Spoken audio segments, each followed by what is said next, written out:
Salut tout le monde, c'est Droid Knight. Aujourd'hui on se retrouve pour une nouvelle vidéo pour l'analyse et la review du chapitre 1004 de One Piece qui traite l'intérieur du dôme qu'on n'a pas vu depuis un bon moment pour nous laisser sur un suspense pour la forme hybride de Kaido qu'on verra dans un autre chapitre.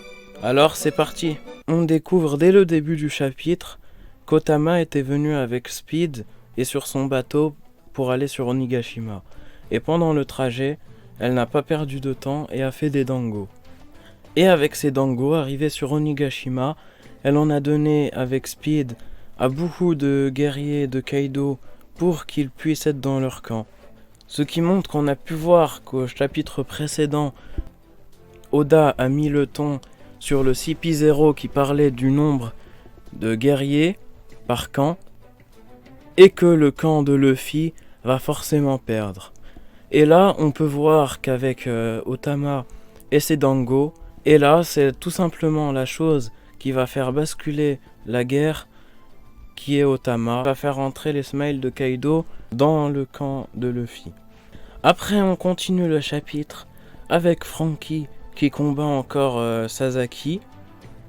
Pendant qu'on voyait à chaque fois qu'il n'y en avait aucun en supériorité par rapport à l'autre, là, dans ce chapitre, parce que Sasaki a été interrompu, Franky a pu lui donner plein de coups et être en supériorité.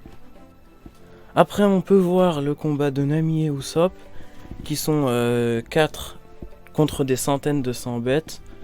Et pourtant, grâce au dango de Otama et à la puissance de Nami, ils réussissent à s'en tirer.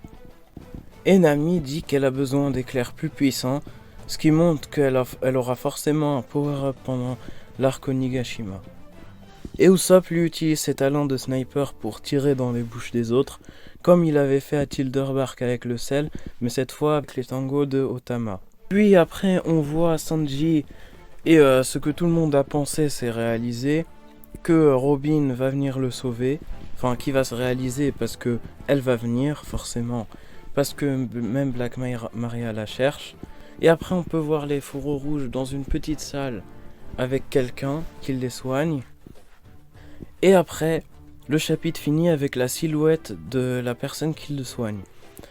Et cette silhouette, on peut penser à beaucoup de personnes, elle peut ressembler à Yamato. En tout cas, ce qui est sûr, c'est pas Black Maria, parce que sinon on aurait vu pas sa silhouette, mais elle entièrement. Mais sinon, après, ça peut être Toki, parce que ça servait à quoi de rester dans le château et de mourir. Et ça se trouve, elle leur a juste pas dit qu'elle était venue, et qu'elle a juste voulu confier son enfant à Kiemon et sa fille à Kappa, et qu'elle s'est enfuie dans le futur juste après. Et ça se trouve, c'est elle qui est en train de soigner les blessures. Et ça ne peut pas être Yamato, car Yamato, elle n'aurait pas cette tête, et saurait que Luffy est en train de battre Kaido. Donc voilà, c'est fini l'analyse du chapitre 1004. Alors juste une petite annonce, venez sur mon Discord, vous allez voir, c'est bien là-bas.